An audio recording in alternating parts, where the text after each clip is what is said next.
बुलाते हैं मगर जाने का नहीं। ये जो सुना दोस्तों आपने, वैसे तो एक पत्रकार होने के नाते और इस पेशे में होने के नाते मुझे इन शब्दों का इस्तेमाल नहीं करना चाहिए। अगर आप में से किसी को इस बात का बुरा लगे तो मैं उसके लिए क्षमा भी चाहती हूँ, लेकिन मुझे ये बोलना पड़ा। ये बोलना क्यों पड़ा? क्योंकि इतनी खबरें, अंबार जैसी खबरें सामने आने के बावजूद भी कि जाम लगा हुआ है, महाकुंभ में जो लोग पहुंचे हैं उनका वहां से निकलना मुश्किल हो गया है।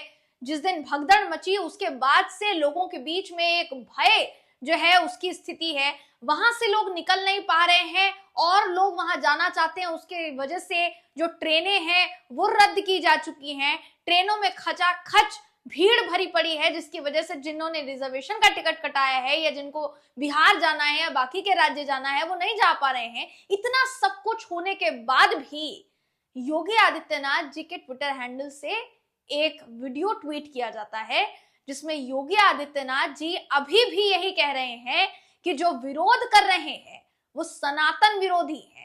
उन्होंने शुरुआत से लेकर अब तक सिर्फ वीवीआईपी ट्रीटमेंट लेना जाना है, इसलिए इन लोगों को ये अच्छा नहीं लगता जब हिंदू जो हैं बढ़ चढ़कर हिस्सा लेते हैं ऐसे किसी बड़े पर्व में। देखिए, इस बात से किसी को कोई दिक्कत नहीं है, आपत्ति नहीं है कि महाकुंभ में लोग पहुंचे और स्नान करें। वाकई में पहली बार तो महाकुंभ नहीं हो रहा है, हर बार होता है महाकुंभ, लेकिन ये जो महाकुंभ है, महाकुंभ जो होता है, जो कुंभ आता है दोस्तों, तो वो 12 साल में एक बार आता है, लेकिन जब महाकुंभ आता है तो बहुत सालों बाद आता है। तो जाहिर सी बात है किसी को आपत्ति नहीं है इसमें कि महाकुंभ में लोग जाए और वहां पर स्नान करे, संगम में डुबकी लगाए। लेकिन क्या एक राज्य के मुख्यमंत्री का इस तरह से, इस व्यवस्था के होने के बावजूद भी ये कहना कि दुष्प्रचार किया जा रहा है, ये कहां तक सही है? दोस्तों, योगी आदित्यनाथ जी ने क्या कुछ कहा है और फिलहाल महाकुंभ में हालात क्या हैं, सब कुछ आपको इस वीडियो में आपको बताएंगे। आखिर तक इस वीडियो को जरूर देखिएगा। नमस्कार दोस्तों, मेरा नाम है जयंती झा और आप देख रहे हैं न्यूज सर्कल। दोस्तों, उत्तर प्रदेश के मुख्यमंत्री योगी आदित्यनाथ जी के ट्विटर हैंडल से एक वीडियो ट्वीट किया गया है। आपकी स्क्रीन पर सबसे पहले वो ट्वीट हम आपको दिखा रहे हैं, उसके बाद उन्होंने कहा क्या है ये भी आपको सुनाएंगे। मगर उससे पहले आप ये ट्वीट देखिए। योगी आदित्यनाथ जी का ऑफिशियल ट्विटर हैंडल है, जिसकी तरफ से देखिए ये कहा जा रहा है कि ये नकारात्मकता फैलाने वाले वही लोग हैं जिन्होंने जीवन भर सरकार का वीवीआईपी ट्रीटमेंट लिया है। ये भारत और सनातन धर्म के विरोध में अपने आप को सदैव खड़ा करते हैं, दुष्प्रचार करते हैं। अब वो कहते हुए क्या नजर आ रहे हैं ये आप सुन लीजिए, उसके बाद हम आगे बताएंगे कि जो योगी आदित्यनाथ जी कह रहे हैं वैसे हालात योगी आदित्यनाथ जी को खुद महाकुंभ में नजर आ रहे हैं या फिर नहीं, ये आपको दिखाने की कोशिश मैं आगे करूंगी। उससे पहले आपको ये वीडियो दिखा देते हैं। ये वीडियो देखिए आप। 29 दिन में 45 करोड़ श्रद्धालु अब तक वहां स्नान कर चुका है। भारत और चीन के बाद किसी देश के पास 45 करोड़ की आबादी निवास करती है क्या? नकारात्मकता फैलाने वाले वही लोग हैं जिन्होंने जीवन भर वीवीआईपी ट्रीटमेंट लिया है सरकार की। तो योगी आदित्यनाथ जी को आप सुन रहे थे, योगी जी खुलकर कह रहे हैं कि 40 करोड़ से ज्यादा हिंदू, जो कभी देखा था कभी किसी ने, ये चाइना ने कभी देखी है इतनी संख्या, 40 करोड़ से ज्यादा हिंदू स्नान करने के लिए प्रयागराज पहुंचे एक साथ। देखिए, गर्व की बात बताई जा रही है, लेकिन आम जनता किस तरह से दुर्व्यवस्था का सामना कर रही है, अव्यवस्था का सामना कर रही है, ये जरा जाकर आम जनता से पूछिए। हालात ये हैं कि वहां से निकलते नहीं बन रहा किसी को, और जो लोग वहां पहुंच रहे हैं उनको संगम में डुबकी लगाने के लिए तरह तरह की चीजों का सामना करना पड़ रहा है।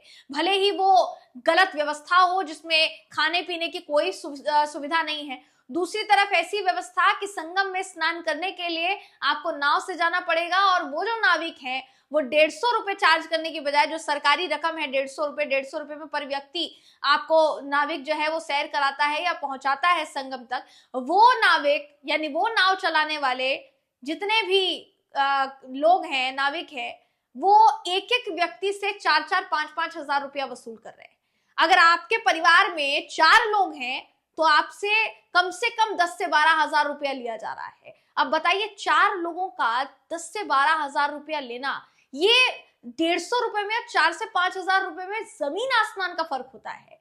एक वीडियो वायरल हो रहा है जिसमें पुलिस से एक लड़की कह रही है कि सर आप इनको कुछ कहते क्यों नहीं है, क्योंकि इस तरीके से तो मैं आऊंगी, आप गई हूं, लेकिन यहाँ पर मैं संगम में डुबकी नहीं लगा पाऊंगी, स्नान नहीं हो पाएगा हमारा। आप बोलते क्यों नहीं है?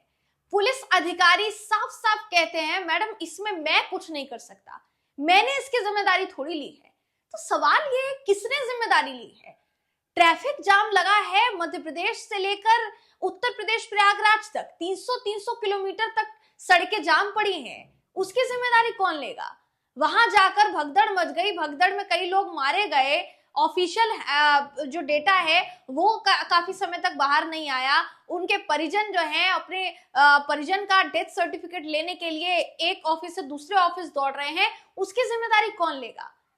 मुख्यमंत्री योगी आदित्यनाथ जी का बीते दिनों एक वीडियो सामने आया था जिसमें वो काफी भावुक नजर आ रहे थे, रो रहे थे कि जो हुआ है उसके लिए ऊपर वाले से उनकी आत्मा की शांति के लिए हम प्रार्थना करते हैं। मगर सवाल यही है कि जब आपने ये कहा कि 100 करोड़ हिंदू या 100 करोड़ लोग अगर प्रयागराज में डुबकी लगाने के लिए आते हैं तो उनके लिए व्यवस्था जो है बहुत सुचारू की गई है, क्या वो सिर्फ और सिर्फ एक खोटा दावा था या फिर उसमें कुछ सच्चाई भी थी? सवाल ये उठ रहा है। दोस्तों एक खबर और है जिसके मुताबिक ये बताया जा रहा है कि आनंद फानन में योगी आदित्यनाथ जी द्वारा एक बैठक ली गई है जिसमें नए अफसरों की तैनाती जो है की गई है, रूट डाइवर्ट किए गए हैं, जिसमें कई रूट्स जो है वो नए बनाए गए हैं कि कौन कहां से कैसे निकलेगा। पर सवाल ये उठता है कि जो गाड़ियां अभी जाम में फंसी हैं उनको निकालने का क्या तरीका है। खबर देखिए ये कहती है कि नया ट्रैफिक प्लान बनाया गया है, 12 तारीख तक बताया जा रहा है कि वाहनों की नो एंट्री कर दी गई है, यानी किसी भी वाहन को एंट्री नहीं दी जाएगी। सीएम योगी खुद ये बोल रहे हैं कि जाम नहीं लगना चाहिए। 52 नए अफसर जो हैं वो भेजे गए हैं, महाकुंभ में तैनाती उनकी की गई है। तो एक तरफ आप ये कहते हैं कि जो विरोध कर रहे हैं वो सनातन विरोधी है, वो हिंदू विरोधी है, दूसरी तरफ आप खुद बैठक ले रहे हैं, ये कह रहे हैं कि ट्रैफिक जाम नहीं लगना चाहिए। ये तो तभी आप कह रहे हैं ना जब आपको ये पता है कि ट्रैफिक जाम लग रहा है, दूर दूर तक सड़कें जाम है। हालात ये हो चुके हैं इस समय कि जो ट्रेनें हैं जो प्रयागराज, बिहार से प्रयागराज जा रही है, उन ट्रेनों में खचाखच भीड़ है और लोग बिना जाने बूझे ट्रेन में बस घुसना चाहते हैं। भले ही ट्रेन का शीशा तोड़कर घुसे या ट्रेन की खिड़की तोड़कर घुसे, उनको रोक पाना मुश्किल हो जा रहा है। लोग जो हैं उनमें अभी इस फिलहाल के लिए इतना गुस्सा भर चुका है कि हमें सिर्फ महाकुंभ जाना है। आखिर उनके अंदर ये जो उम्मीद है वो कैसे जाग रही है? ऐसे बयानों की वजह से ही जाग रही है ना, जिसमें आप ये कह रहे हैं कि कोई ये कुछ ऐसा नहीं हो रहा है जिसका दुष्प्रचार किया जा रहा है। अखिलेश यादव इससे पहले कई चीजों पर ध्यान दिला चुके हैं, जिसमें उन्होंने फिर से एक ट्वीट किया जिसमें उन्होंने कहा कि जनता के हित में सही जानकारी देना ही जनता की सेवा है, एक तरीके से कहा जाए। अमर उजाला से लेकर कई ऐसे बड़े मीडिया संस्थान हैं, दैनिक भास्कर से लेकर कई ऐसे बड़े अखबार हैं दोस्तों, जो ग्राउंड लेवल पर जाकर रिपोर्टिंग कर रहे हैं और वहां की खबरें जो सामने ला रहे हैं वो चौंकाने वाली खबरें हैं। वाकई में वो चौंकाने वाली है, बावजूद इसको स्वीकार ना करना, इसे आप क्या कहेंगे? कमेंट करके जरूर बताइएगा। अगली वीडियो में आपसे फिर मिलूंगी, तब तक के लिए नमस्कार।